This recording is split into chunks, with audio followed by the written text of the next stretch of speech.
நான் சொல்றேன் இந்த மெத்தட்ல நீங்க இன்டர்வியூக்கு ப்ரிப்பேர் ஆகிறப்போ இன்டர்வியூல நல்லா பெர்ஃபார்ம் பண்ணலாம். மேக்ஸிமம் இன்டர்வியூல செலக்ட் ஆகிறதுக்கும் நிறைய சான்சஸ் இருக்கு. அதே மாதிரி இன்டர்வியூரும் உங்களை பார்த்து இம்ப்ரெஸ் ஆவாங்க.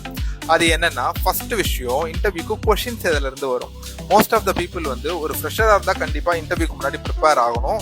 ஒருவேளை எக்ஸ்பீரியன்ஸ்டா இருந்தாலும் அந்த பொசிஷன் வைஸ் என்னன்றதை பார்த்துட்டு அதுக்கேற்ற மாதிரி கொஞ்சம் ப்ரிப்பரேஷன் தேவைப்படும்.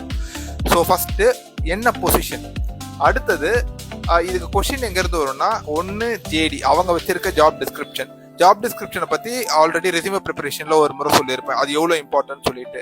அடுத்தது உங்க ரெசியூமேல நீங்க என்ன கொடுத்துருக்கீங்களோ அதுல இருந்தும் முக்கியமா அவங்க அந்த பொசிஷனுக்கு ப்ரிப்பேர் பண்ணியிருக்க ஜேடியை பேஸ் பண்ணி தான் கொஸ்டின்ஸ் இருக்கும். ஸோ அது ஃபர்ஸ்ட் தரவாயிடுங்க. ஜேடியில என்ன இருக்கும்னா, என்ன ரோல்ஸ் அண்ட் ரெஸ்பான்சிபிலிட்டி, அதுக்கு என்னென்ன காம்படன்சிஸ் தேவைப்படும், அதுல பர்ஃபார்ம் பண்றதுக்கு என்னென்ன டூல்ஸ் வேணும், மைண்ட் செட் வேணும், எல்லா டீட்டெயில்ஸும் அதுல கொடுத்துருவாங்க.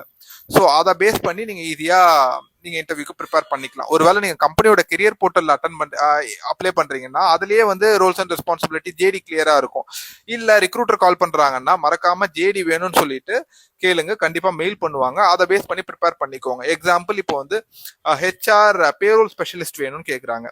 இப்போ வந்து நான் ஜெனரலிஸ்ட் ரோல்ல இருந்து என்னுடைய ஒரு சில கீவேர்ட்ஸால இன்டர்வியூக்கு ப்ராசஸ் பண்ணிட்டாங்க.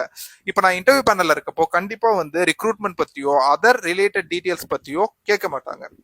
மெயினா அவங்களோட ஃபோக்கஸ் ஏரியாவை தான் 90% கவர் பண்ணுவாங்க. அப்புறம் தான் ஏதாச்சும் மற்ற ரிலேட்டடா ஒரு 10% கவர் பண்ண சான்சஸ் இருக்கு. ஸோ அதனால பேரோல் ஸ்பெஷலிஸ்ட்னா அது ரிலேட்டடா என்னென்னலாம் இருக்கு, ஸ்டேச்சுரி ரிலேட்டட் கம்ப்ளைண்ட்ஸ் கேட்பாங்க. இந்தியன் பேரோல்னா அது ரிலேட்டடா என்னென்ன டிடக்ஷன்ஸ் இருக்கும், டிடிஎஸ், அது இதுன்னு சொல்லிட்டு நிறைய இருக்கு. அதை பத்தி ப்ரிப்பேர் பண்ற மாதிரி இருக்கும். இது ஒவ்வொரு பொசிஷனுக்கும் சொல்றேன். அந்த ரிலவெண்டான பொசிஷனுக்கு ஏற்ற டெக்னிக்கல் ஸ்கில்ஸை நம்ம லேர்ன் பண்ணிட்டு இன்டர்வியூ அட்டன் பண்றப்ப ஈஸியா செலக்ட் ஆகலாம்.